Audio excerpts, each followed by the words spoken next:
ओम नमः शिवाय। शिव महापुराण दूसरा खंड 21वां अध्याय। इतनी कथा सुनकर नारद जी ब्रह्मा जी से बोले, हे जगत पिता, इसके पश्चात शिवजी ने जो जो कार्य किए उन पर भी प्रकाश डालिए।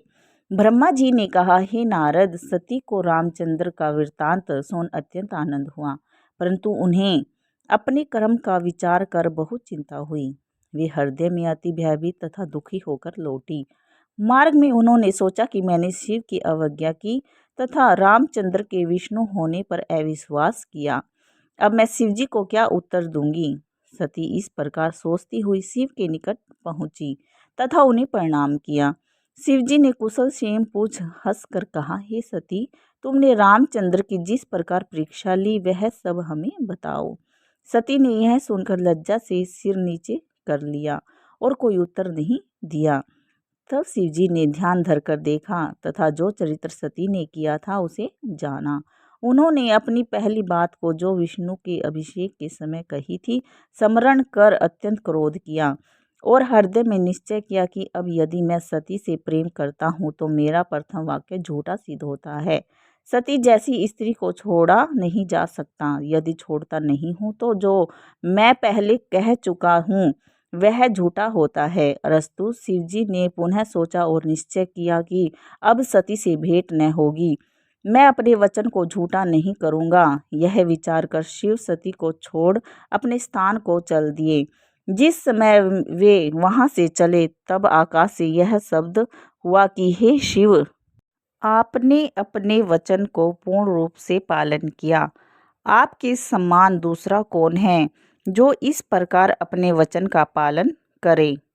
यह शब्द सुनकर सती भयभीत हो गई। उन्होंने कुछ सोचकर शिव से पूछा, हे प्रभो, आपने क्या निश्चय किया है। आप सत्य बोलने वाले हैं, अरस्तु अब आप सत्य कहिए। सती के बार बार पूछने पर भी शिवजी ने यह बात छिपा रखी। यह देखकर सती को विश्वास हो गया कि शिवजी ने उन्हें त्याग दिया है। कुछ देर के पश्चात सती शिवजी से बोली, हे नाथ, मैंने जो कुछ भी किया वह अज्ञान तथा मूर्खता वंश किया है।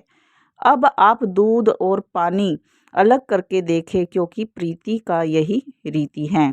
मैं स्वयं ही अपने कर्म पर बहुत लज्जित हूँ। परंतु शिवजी ने उस बात को प्रकट करना उचित न समझा।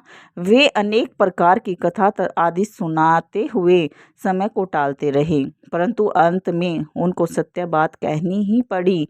इस प्रकार वे कैलाश पर्वत पर पहुँचे। शिवजी मन में विचार कर बरगद के नीचे आसन लगाकर बैठे और अपने स्वरूप का ध्यान करने लगे।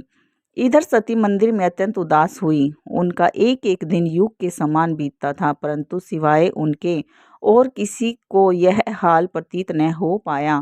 दिन दिन दुख बढ़ता ही जाता था। वे सोचती कि यह दुख कहने के योग्य नहीं। पता नहीं इस दुख सागर से मैं कब पार होऊंगी। मैंने शिव का हाल यह कह दिया है, यह उसी का परिणाम है। तीनों लोकों में ऐसा कौन है जो शिव की अवज्ञा से आनंद प्राप्त कर सके। फिर वे मन ही मन कहती, हे शिव, आपका कोई दोष नहीं है। मैंने जो कुछ भी किया है उसका फल प्राप्त कर रही हूँ। हे भाग्य, तुझे ऐसा न करना चाहिए था कि मुझे शिव के विरुद्ध किया। हे ब्रह्मा, ऐसे संकट के समय में तुम मेरी मदद करो ताकि मेरा शरीर बदल जाए। हे मृत्यु, मैं तुमसे निवेदन करती हूँ कि तुम मुझे इस संसार से उठा लो। शिवजी को इस प्रकार समाधि में 27,000 वर्ष व्यतीत हुए। इतने समय के पश्चात जब वे समाधि से जागे तो उन्होंने सती को अपने सम्मुख खड़ा पाया। शिवजी ने उनको अपने सम्मुख बैठाया तथा उस बात को समाप्त कर अन्य बातें आरंभ की जिससे सती को कोई दुख न हो। इस प्रकार वे प्रसन्न रहने लगी। शिव ने भी अपने प्रण को न तोड़ा। यह कोई आश्चर्य की बात नहीं है कि सती को पिछली बात का कुछ दुख न हुआ तथा वे सभी बातें भूल गई। शिवजी प्रत्येक शरीर में हैं। बहुत से मुनि यह कहते हैं कि शिव और शक्ति का बिछो, यह पीछे के वचन हैं। शिव के चरित्र हर कल्प के अलग अलग हैं। कल्प भेद का हाल किसको ज्ञात है। वे जो कुछ करें वह सब उचित है, इसमें किसी प्रकार का संदेह नहीं करना चाहिए। शिव तथा शक्ति का भेद अत्यंत गुप्त एवं कठिन है, उसको कोई नहीं जान सका। शेष तथा विष्णु भी उनके चरित्र का वर्णन करने में असमर्थ हैं। यह जानकर भक्तों को उचित है कि संदेह रहित होकर उनकी पूजा आराधना करें। हे नारद, इस प्रकार जब बहुत समय व्यतीत हो गया तब शिव ने अपना वह चरित्र किया जिसको देखकर सबकी बुद्धि भ्रमित हो गई। अगर वीडियो अच्छी लगी तो लाइक करें, सब्सक्राइब करें। धन्यवाद।